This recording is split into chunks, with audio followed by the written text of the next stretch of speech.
elu si ya jide nke o ji na-aga n'iru.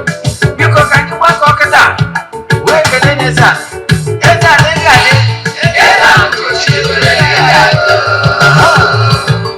Eze-Ana ugochitubelu nwoke ọma na oraifite ị ga-adị.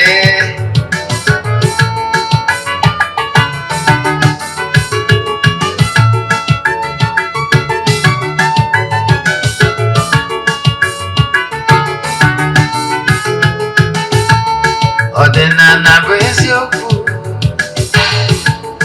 ọdịnala bụ ụzọ ndụ. Ị ma na o nwere olu na-eti mkpu na-asị ụmụ Igbo chigharịa, ụmụ Igbo chigharịa. Kwa mbọsị ọ na-eti, n'ụtụtụ n'abalị ọ nọ na nkụzi.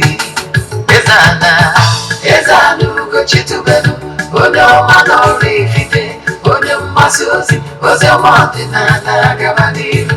Eze-Ana ugochitubelu onye ọma na-eje eme ọnụ. Ọdịnala bụ ụzọ ndụ gaba n'iru.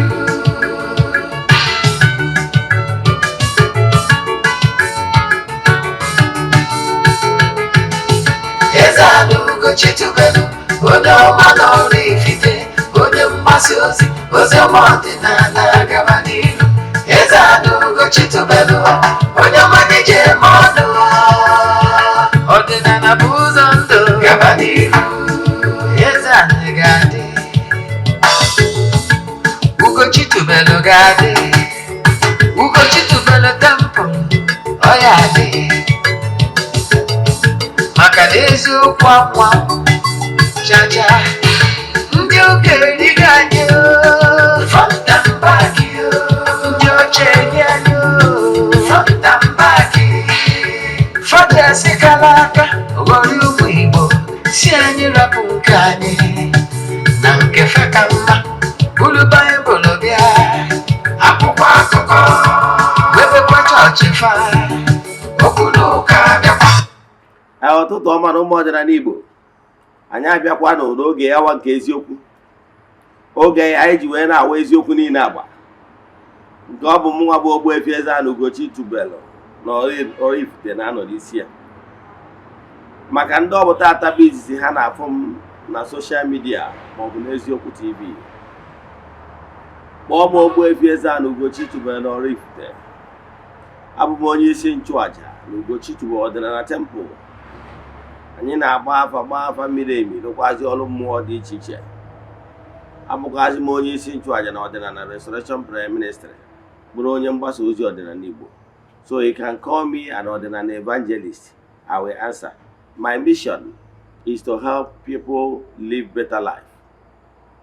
N'ụbọchị tata, n'oge awa nke eziokwu, isiokwu anyị ji wee bịa more about karma and iyiuwa. Ọ bụrụ na ige ntị na nkụzi a, ị ga-aghọta ihe ga-abara uru. Dịka nsi wee na-ekwu mgbe dum, what you don't know is only a mystery to you and not to all. Maka na onye amara ebe mmiri si wee bido mabụ ya, ama ebe ọ nọ wee kwụsị. O nwere some basic things knowledge kwesịrị inwe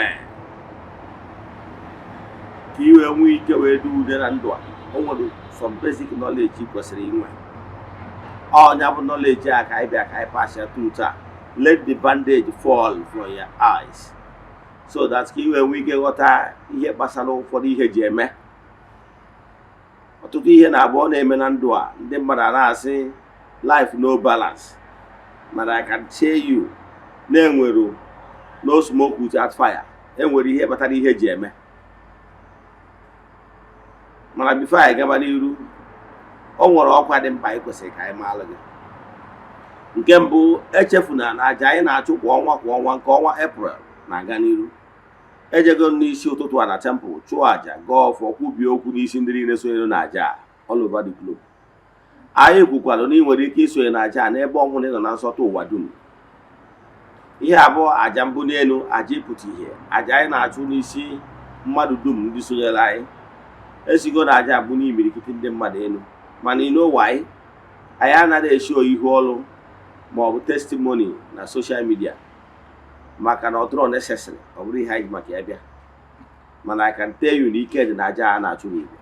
Ihe m ga-agwadebe gị maka aja abụrụ na anyị malitere ịchụ aja years ago. Yes, and o nwere ndị na-esonye na anyị na aja since over 2 years anyị malitere wee ruo date. In fact, as we speak, o nwere ndị bụ kwuru throughout the year 2024 to ensure na ha skip even 1 month. Yes, ike dị na aja a na-achụ n'igwe. Kedu ihe anyị na-eme? Anyị na-ewere ya 3 prayer request. Maka na ọ bụrụ na ịchọ isonye na aja, ị ga-forward ya 3 prayer request, mee token donation to the account number. Ya 3 prayer request anyị na-ewere debe n'ọlta na-achụ aja na-aga ụfọdụ ekwubi okwu n'isi. Distance ya abụrụ ebe anya maka na ebe ọ bụla ị nọ, ike Chukwu nọ ebe ahụ. Anyị mesịa ya ụbọchị nchịkọta ya, ụbọchị ikpeazụ nke ọnwa, anyị na-eje na mmiri chụọ aja mee saraka n'afọ mmadụ dum. Anyị gbakọtazie na temple chụọ aja to entities of powers n'afọ mmadụ dum. Anyị gazie n'ebe nchụaja gbuo eburu mee saraka n'afọ mmadụ dum. I can tell you, ike dị na aja na Chukwu maka na igwe ike. Then ka anyị gabazie n'ihu na nkụzi ndị ọzọ ị kwesịrị ịma. Yes, ọ bụ ọkwazi niile anụ olu m site n'Eziokwu TV. Nkụzi anyị na-anụ taa, ị chọọ ịnụ ya ọzọ, jee na my YouTube channel Ogbuefi Eze-Ana Ugochitubelu na Oraifite. Ị ga-enweta nkụzi a, nwetakwazi nkụzi ndị ọzọ. Ma ọ bụ ị na-esonyere m na TikTok, ọ bụkwazi ị na-esonyere m n'Eziokwu TV. O nwee Nollywood movie ọ bụla ịwọchị site n'Eziokwu TV ị chọrọ ịwọchị ọzọ, jee na YouTube channel anyị maka movie Ugochitubelu Movie Productions wọchị ya, ma ọ bụ ije na Eziokwu Great Movies na YouTube wọchịkwazi ya, ma ọ kwazi ije ụlọ Igbo movie jee na Eziokwu TV Nollywood Movies wọchị ya. Ka ị na-eme nke ka Chukwu okike pụrụ ime ihe niile gọzie gị ma gọzibika gị ụgwọ. Ekelego m ndị niile na-ajoin anyị na social media handles anyị na live anyị nọ ya. Ka ị na-ajoin anyị na-emetụ aka na share button ka ikwu gị na ibe gị wee nụ from the horse's mouth. Aṅụ na ngwụ na nkwụ na-abịa maka na esimolu. Ihe nchọ ka nkọwalụ nkịta bụ ihe ị kwesịrị ịma gbasara kama adịghị gbasara iyiuwa. Ọnya ka anyị ji wee bịa. Nke mbụgoro ihe ị ga-amagoro bụ na kama Israel, iyiuwa dị real. O nwere some certain things na-eme n'ebe mmadụ nọ, ọ dị ka mystery. Mana before ngawa n'iru na nkụzi a, ọ bụrụ na ị chọrọ isonye na aja anyị na-achụ kwa ọnwa ọbụla, ma ọ bụ na ị nwere ajụjụ ị nwere na nkụzi a, ma ọ bụ na ị chọrọ ka agbaala gị afa miri emi, sendịalụ m meseji na WhatsApp 0805 7837672. I repeat, 0805 7837672. Yes. Then ka anyị gabaziri n'iru na nkụzi anyị ji bịa. Ihe nchọ ka nkọwalụ gị bụ kama Israel, iyiuwa Israel. Na mma akọwalụ gị ha yiri mana ha abụchara ofu. Yes. Gịnị bụ iyiuwa? Oath of life. Iyi mmadụ ṅụrụ n'ụwa mbụ ya. O nwere ike ịbụ negative, o nwekwaziri ike ịbụ positive. Yes. Example, mmadụ nwere ike ịbịa n'ụwa mbụ ya, ọ bụrụ na ofu nwa ka ọ bụ, o wee sị n'ụwa ọzọ ya abịa na ya ma abụnatazi ofu nwa. Yes, na ebe n'ụwa ọzọ ya abịa na ya ma abụ ofu nwa, na ya ga-enwe imirikiti ọmụmụ, na ya ga-enwe ọmụmụ karịa hie nne, maka na ya ma n'ụwa nke mbụ ya nwa na ihe ofu onye as a single person na ya asọfalụ so much mmekpa ahụ maka na ya bụ ofu nwa. O wee sị n'ụwa ya bịaziri na ofu nwa adịrọ mma, na ya ga-eji ọmụmụ wee mụju evru ya. O nwere ike ọ bịa kwuchi okwu anwa, ọ wara ntị ya na ọ bịa n'ụwa na ọ ga-anụ ọtụtụ nwaanyị, nụọ ọtụtụ ụmụaka. Yes, iyiuwa nwere ike ime ya. O nwekwara ihe ị kwesịrị ịma, ụfọdụ ihe iyiuwa nwere ike ime mmadụ. Iyiuwa nwere ike ime nwoke rugoro oge ịnụ nwaanyị, 40, 45, even 50.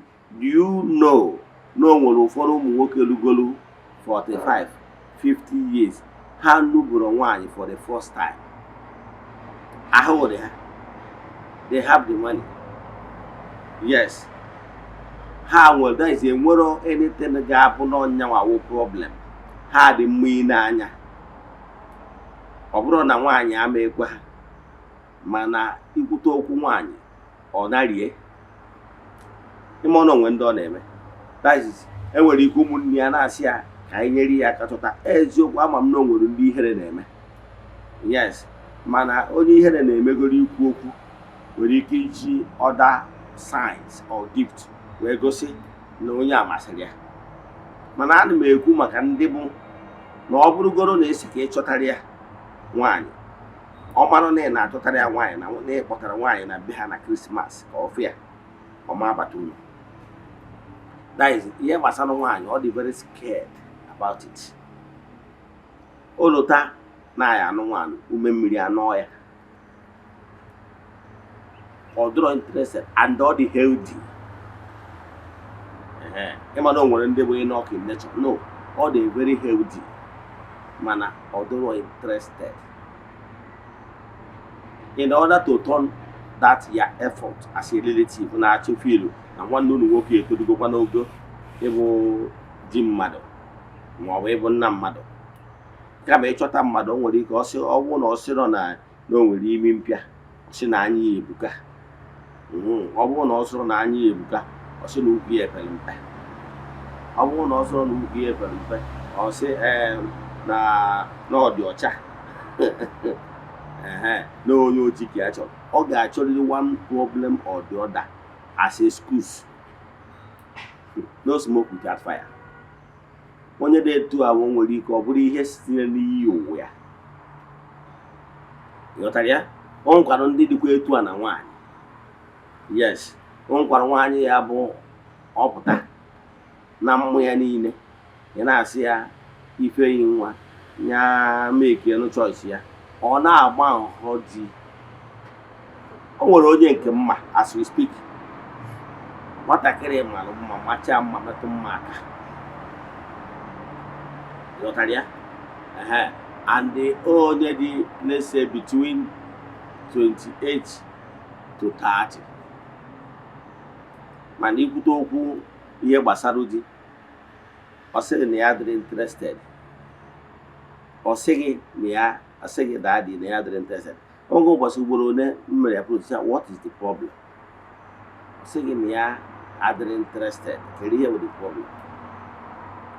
The problem o nwere something tangible ọ na-enye. Ịghọtara ya? O nwere ike sị gị ihe ọ ga-asịtebe gị bụ na ya adịbụrụ ready for marriage. In fact, na nwere onye ọbụla ọsọ ya bụrụ n'ọnya, ọsọ ya bụgoro obi kuba na bịara now ọ dịrị interested. O nwere ihe na-aghọta.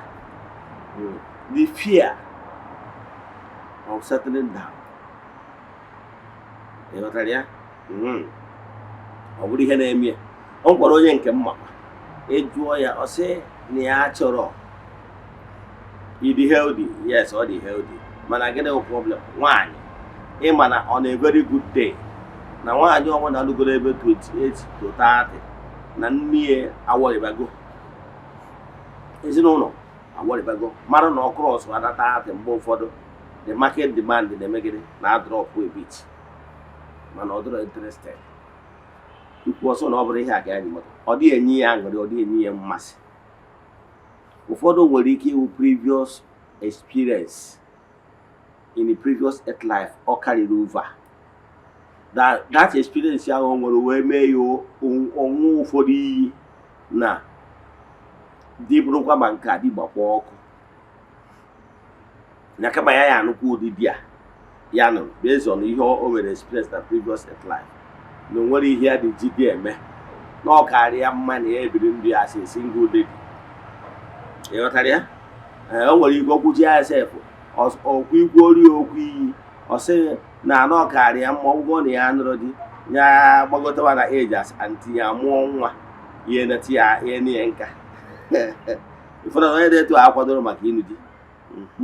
Mgbe ahụ o kwuru ihe a bụ iyi ka ọ ṅụrụ, because some of those things with all the spiritual strength, with high definition of decision, with iyiuwa, based on the so all the spiritual vibrations and the spiritual strength well, the bear witness na yawo pebi awo pebi. So once o mere to at the karma beings a weave ori ya obri. So ode mmadu de to onwuru ndị nwunya ka ha na-agabiga. Ya so amarugo nga atụ ụmụ nwoke marugo atụ ụmụ nwanyị. Ọ bụrụ na nwaanyị anwa efu nwoke nka o nwere gosi na otu siri ogologo na dị short, they are like short guys. Ịkpọtali onye toro ogologo nwere ike si na onye nke atụ foto fere uche. Ịkpọtali onye dị ọcha ọ sị mba na ya like nwoke dị ọcha na ya na like black guys. Ịchọtali onye dị black ọ sị gị chọọ ofu ihe kwuo. Just keep on giving excuses because inwardly or already, and no smoke without fire. Yes, here the way we have marrow some instances. Enwere ndị bụ na iyiuwa ha bụ na ha bịa n'ụwa mụọ ofu nwa mụọ nwa na-abụ ha anabachu.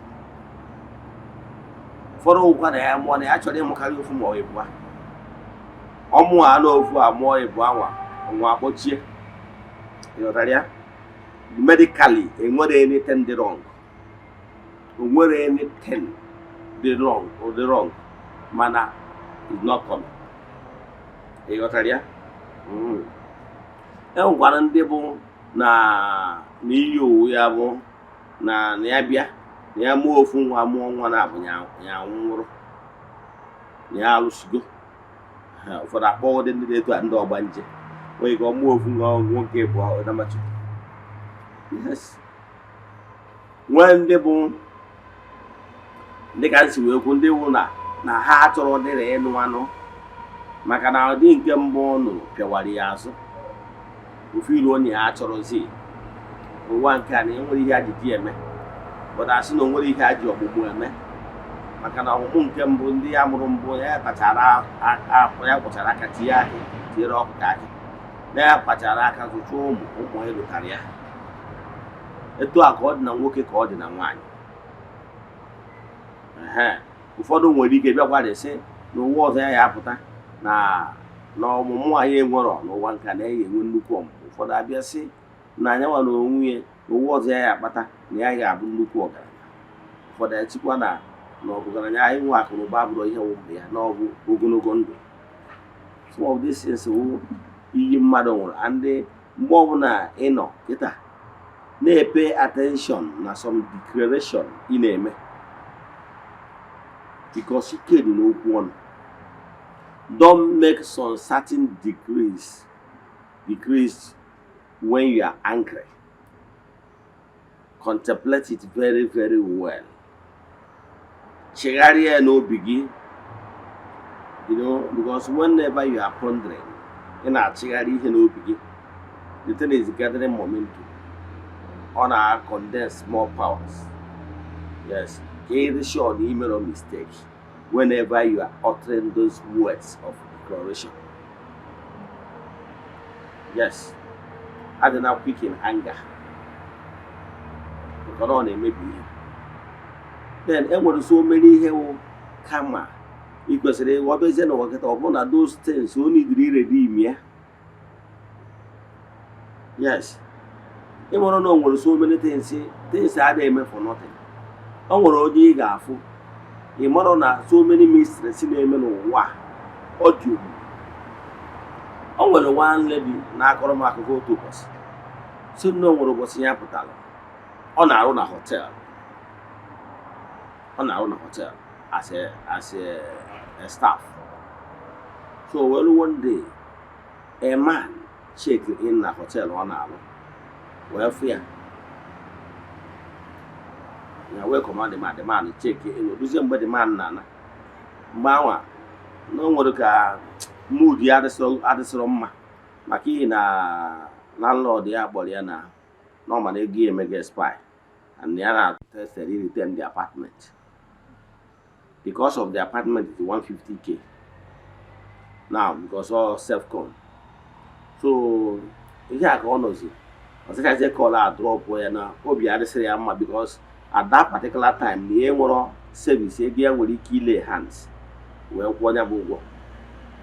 So mgbe ọ nọzi ebe a na-ekwu obere oge the man anwara check in yesterday na-check out. So wee fụ the man ya na the man kenechazie the man wee na-asị ya na ihu ya drop right. I wee sị ya don't worry na ya ya dị okay. The man insisted. He didn't hear what the problem. So reluctantly, I'm going to say the man anyway. Since we insisted, here all her challenges. The man will see okay. I send the account number. I change the man, not their phone number. I change the phone number. He change the phone number. Only in the evening, and the man no was there a phone. Where's the other go? However, I know what he had about on our care. So I was in ego never go the rent. I say no 150,000. The man say send the account. I send the account. The next day he have flow 150,000 naira lot. He had very happy. I would got your poor Ugunia, the new Ugunia. However, the man, Canadian man, very happy. That is Canadian man of man. Can I just say the man of man? Some do I know after taking that man? They go see they are very happy. Actually, they are very happy. So, in that time, the man had on the phone. You know, the man ain't walk on anything or demanded him or whatever. That we just won't marry just like that. Sometimes, or the man where they surprised. Can somebody actually from moon just act like an angel like that? Yes. So that day was the last day I had the man and one of us say nothing. So say yes, not impossible. Some of these things are iyiuwa. Only when they care for and one wanted them. What do you have a camera? A man only when they care for here on earth. You know nyawa abroad blood relation. Man, if onyawa, you wear personal likeness n'ebe onyawa no. Ihe na-agụ bụ kedu ka ị ga-esi wee bụ of great help to onye dị etu a. Kedu ka ị ga-esi bring put smiles on this person's face. O nwere ike ịbụ nwoke, o nwere ike ịbụ nwanyị. Personal like ọ bụ na-asị gị kedu ihe eji wee like onye a. I just like this person. What you once you use for the person, you feel fulfilled. Sometimes let me tell you what you don't know. Sometimes you feel that now you are indebted. What you don't know about karma it is. In their previous life, yes, melu ogo dị tụrụ n'anya mana ị nwere ozi opportunity ịkwụ ya ụgwọ ọ ga-anwụ meele gị. Yes, ị nwere ozi opportunity to repay the person back. Maybe emesizie you lose your contact of the person gị na onye ahụ afrozi, maybe just like that. Mana no beginning na say today, I'm get a choose again. I choose to mail them. I took show appreciation more, reciprocate. Make something like it after. Nothing. No more lacking. And I opportunity. You go see what choose. You hear made the game bar. Na ni may appreciate more. That's why the fact ni can bound. So. My name you can better see other party ways. Only can message your pass on, go and pass on. But that you are longing to pay back. You know, life is all about giving and taking. So, for that indelible mark, that choose make in your mind, in your soul, and they have been longing for an opportunity to balance it. I want to get when they are putting na say ekwekwana ka ndị indebted to anybody. Mmadụ mere gị ihe. In a little way you can try to balance it. was in that lecture. Where Koala marry here, I will go on you maybe catch or kind. Try a way of balancing it. In creation, all game make it already in depth. So, whoever now, no one you call things like that. In nature, that first one choose. So, no, maybe after a while, if just for you, when you get best pass on. Man, I can tell you, no one for the here, Mr. Cinema or why matter beyond their comprehension. And when you get in this pleasant earth life, they want to know you, I'm quaggy. You will you listen to your rift. And when you get that your friend, the one, if where we carry, I broke you know, your rift now, okay, Cobros now maybe don't incarnate again, blow your more blowing your Bodobana. What you go incarnate is that I broke you couldn't know what you can say today. But the most important thing, Bona, then when you get again in physical life, on across what part. Across on a part, you know, in this present earth life. Mana, for the fact now, he cannot recall. I want to give us in Basal Kama, Basal reincarnation. Why you should not, you may not remember who you were in the previous earth life. Because now the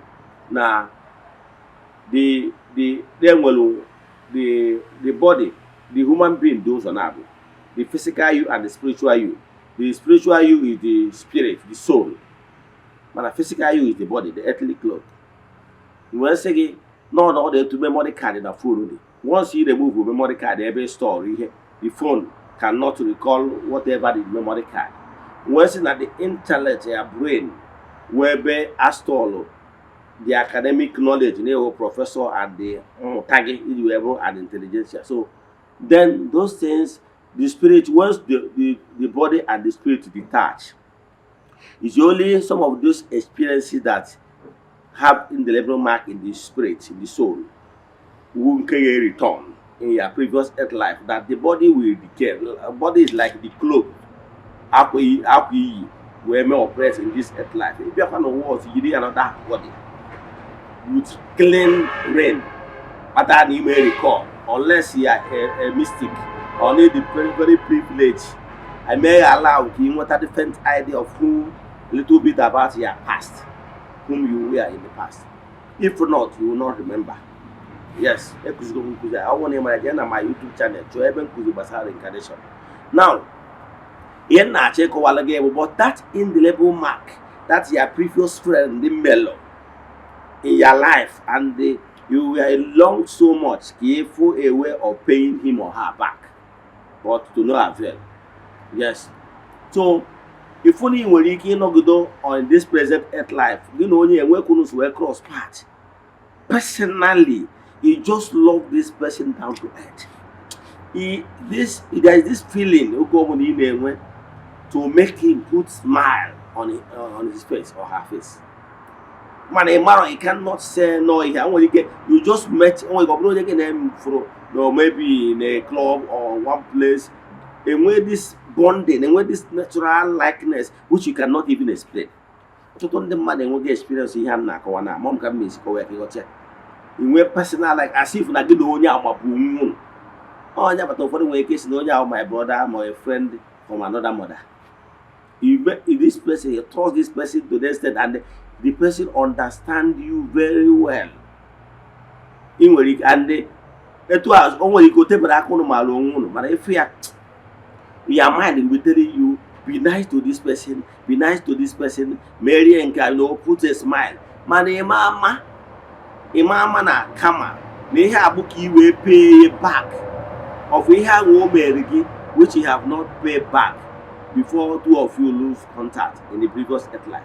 So in this world now, you need to, your mind was like remembering him and man, you can't you know the picture very well. Man, the him he make it satisfied. He put smile on his or her face. Man, by Morono Kama is have linked two of you again and presented the opportunity for you to balance it in order to redeem that Yakama. I can tell you, nothing is free in creation. Yes. So only but our fathers during their time, they understand that givers never lack. That is what balances it in creation. So in every given opportunity, Madam try to reciprocate anyhow you can in order to balance it so that it will not be indebted to that particular person. If not, you will be indebted to the part that you cross the path. For you to redeem yourself and disentangle yourself, you need to do some certain things to redeem yourself and to balance ihe inwere onye so that ị ghara ịdị indebted. Ihe ndị a na-emekwa ụfọdụ ndị mmadụ nwere ike cross ọrụ eke bụrụ nwoke cross across a man, a woman. Ọ daa na ọgwụ nwa ya zụrụ ya na school. Ị mara ọdịsị imere ihe dị na act of pure heart. Ị zụọ ya. Ị mara ihe kpatara personally. At the end of the day, ọgwụ nọọsụ that you will not marry me, no problem. He move on. But ị mara ọzọ na-enwere reason n'iji that wee redeem, or maybe that you are indebted to his family, to her family. Some of these things na-eme mgbe ụfọdụ ọ bụrụ na ịbụ onye na-pay attention to spiritual meditation. A man with reason why some of these things is happening. So when you check all about karma and iyiuwa, in every selected opportunity in well, you understand it. Can you put a smile to somebody's face? Please do. Because some of these things we use it to disentangle ourselves. Sometimes we use it to pay up our karma. So what I'm saying is that only very careful. In where personal likeness, Nebonyano, a marry pathology like that. Do you know no one very careful, only very careful? Example, Obu know your previous best friend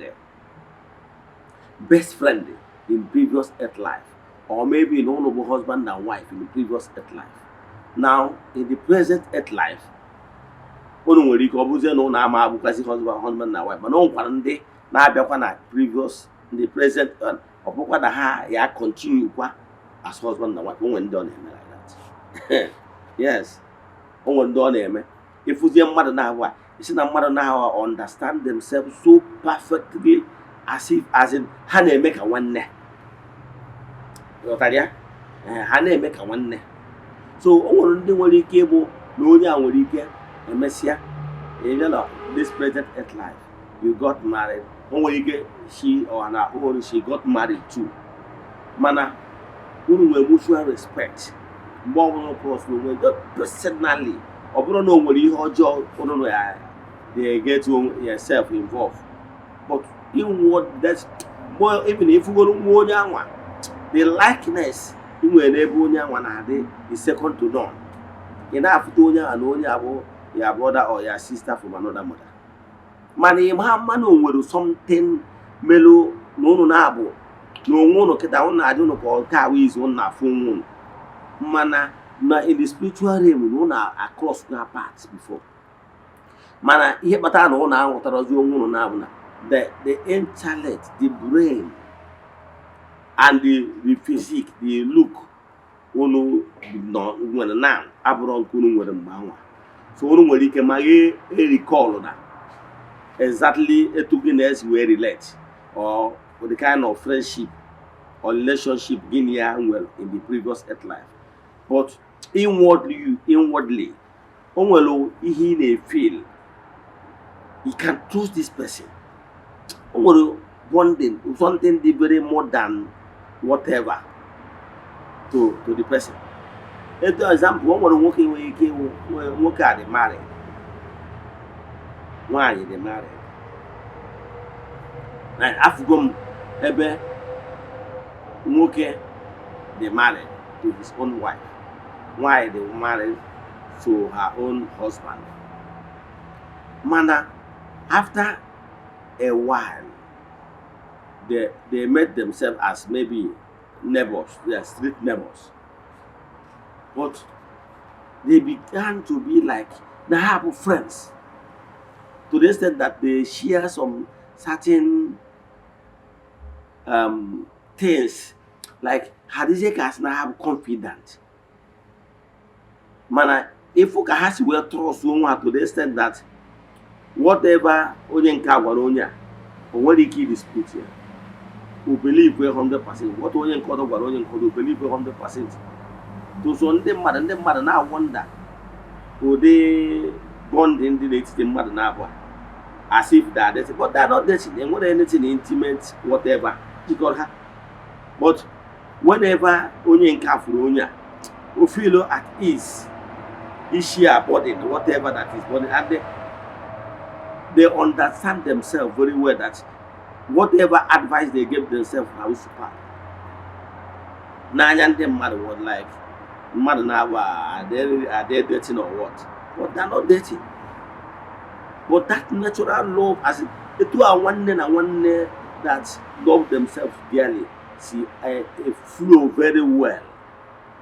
It flow very well as that, as if that these two hearts are two hearts of love. But a matter of something bond her in the previous. No one when they get to that, I get a mother's wedding on my see any no wars on my banana bouquet. Come on, no, name.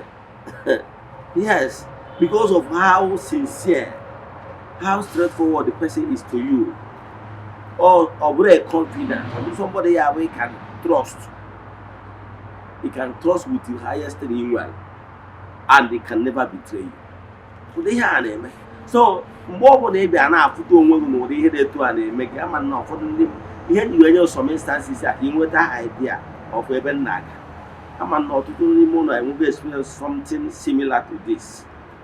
Yes, man, I get on young way later in any way. What somebody won't get no come on, we go somebody that hurt you so much in the previous life. The experience him with the only one present at all. You know, so it wasn't no mother, I told you, mother, no one hate because again here. So sometimes all one work is cross or such a person in the present life. Because of that betrayed, the person betray you in the past. In that photo, no something funny. No, they have somebody I can trust. No matter how can them mother say I convince you. In that photo, no something funny about this particular person, as if you have known that particular person. But when the mother can't do the hand, not check quality. So, I will look at the things with and so many examples I can give you. But here, not check quality. Okay, Malon. Name well, for the only very careful. Only very careful. But they can see no well. You also. What none of that experience and the oath of life are all karma. And don't go on when they came or Bruna. Need the dim ya karma. Never young one by a experience. That horrible experience. Yes. It caused Ronya in the previous life. You need the quality experience here, either from that person's hand or from another person's hand. So sometimes for the head to an name or to the Madara what I see. Panahaga mano kama at play. That play or maybe no iyiuwa near display on you.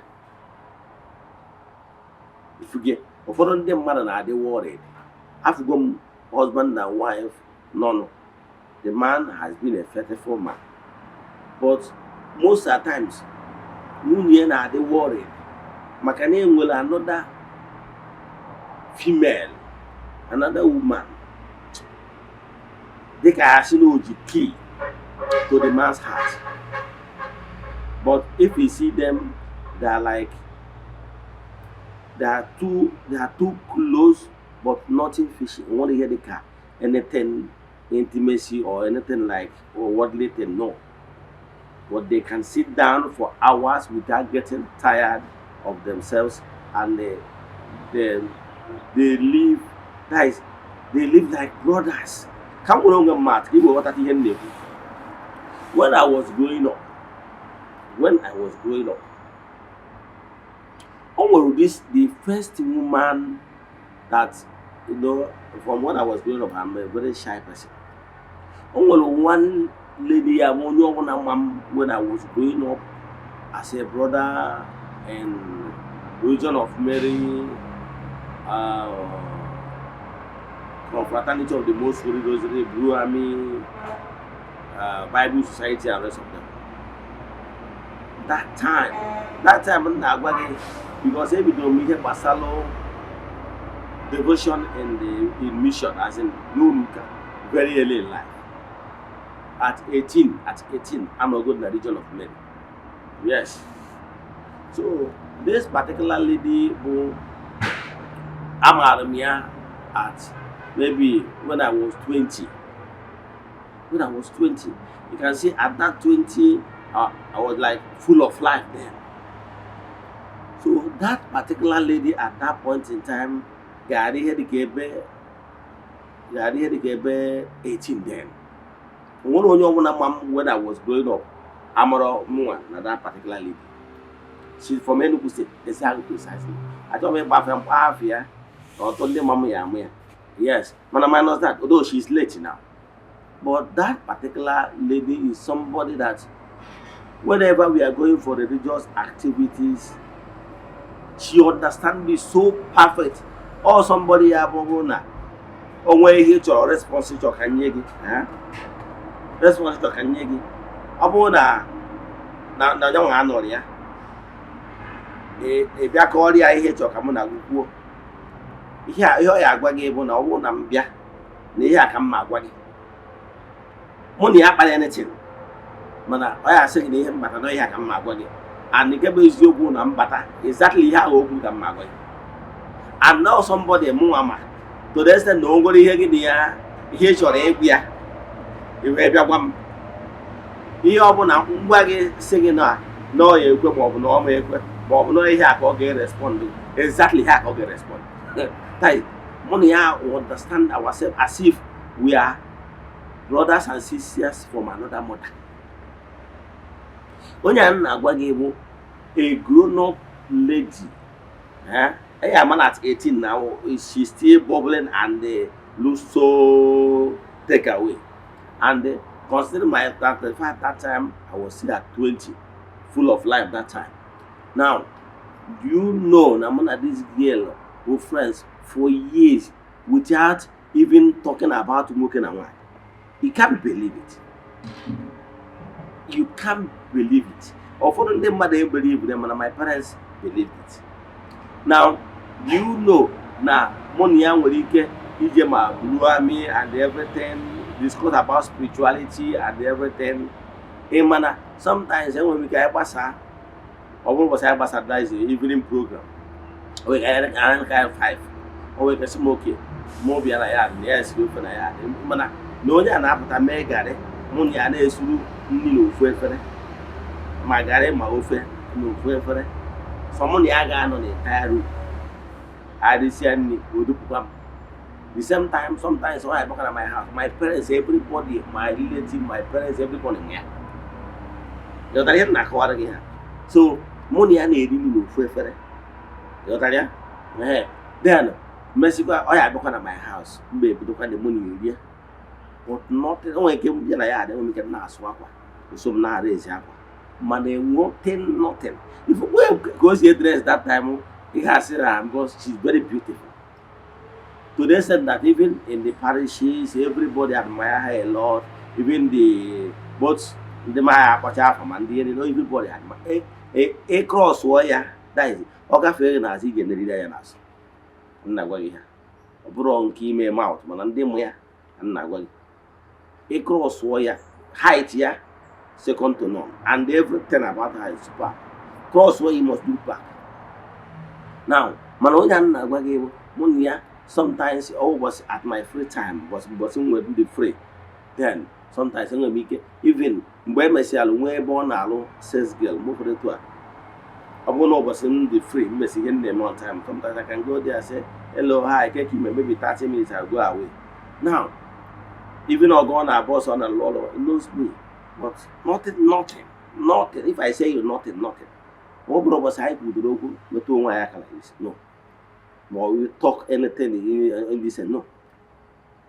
To the extent that even a friend of mine, onye Adazienu Anambra State here, who happens to be our diocesan president. That time I happened at that 2021, I happened to be the parish leader. At that 2021, Abugum parish leader. At that 2021, I had a meeting na Immaculate Heart, either a retreat, a monthly retreat, or maybe either a Immaculate Heart or a St. Michael's Fege.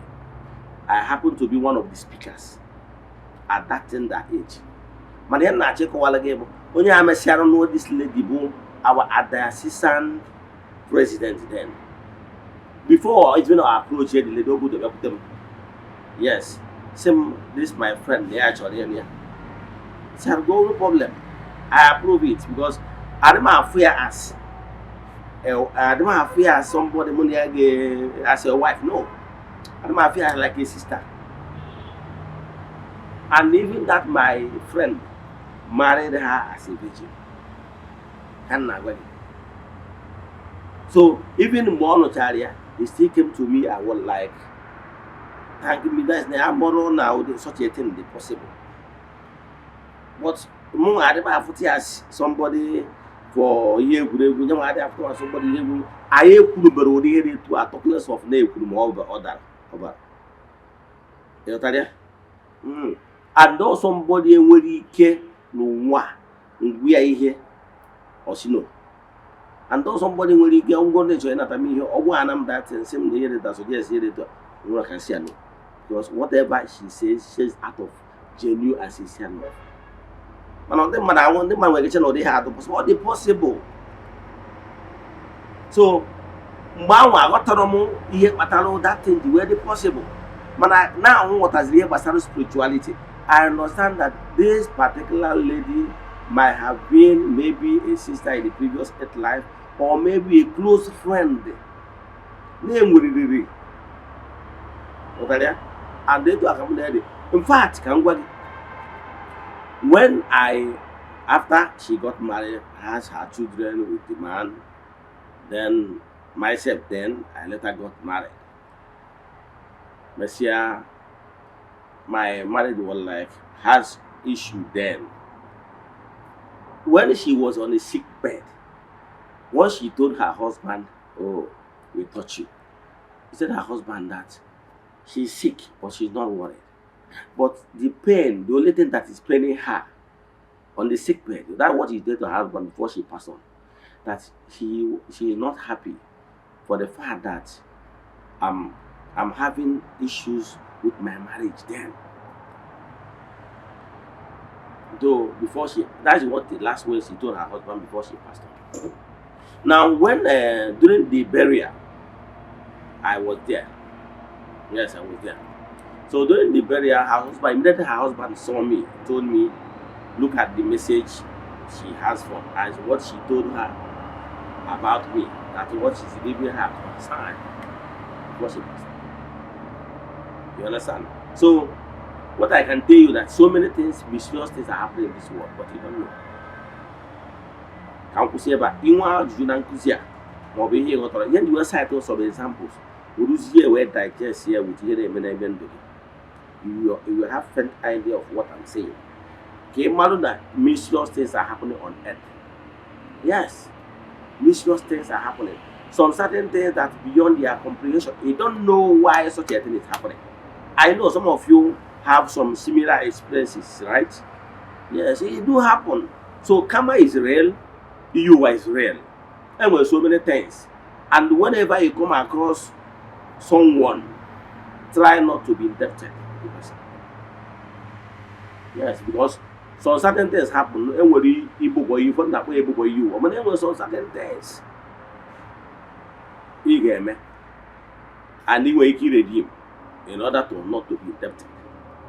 Any small opportunity to cross people's path, try to put in the label mark.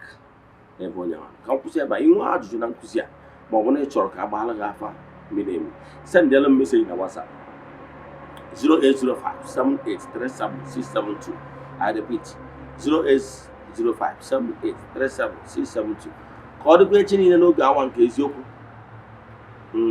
Ọ bụrụ na ọnwa egburu oji eji wee chụọ aja, emechaa na ọ ya ekwu ome. Ihe ọzọ m na-aga ọfọ n'isi ndị Friends of the Temple na Children of the Temple na ndị niile ihe anyị na-eme na-amasị. A sịrị m na Chukwu oke pụrụ ime ihe niile ga-agozi unu ebe ọ dị ukwuu. Wee kwuo sị na ụnụ ga-adị ka echi maka na echi adị agwụ agwụ. Ya gazie ka ọ dịkwa echi niile n'oge awa nke eziokwu. Udo dị ụnụ.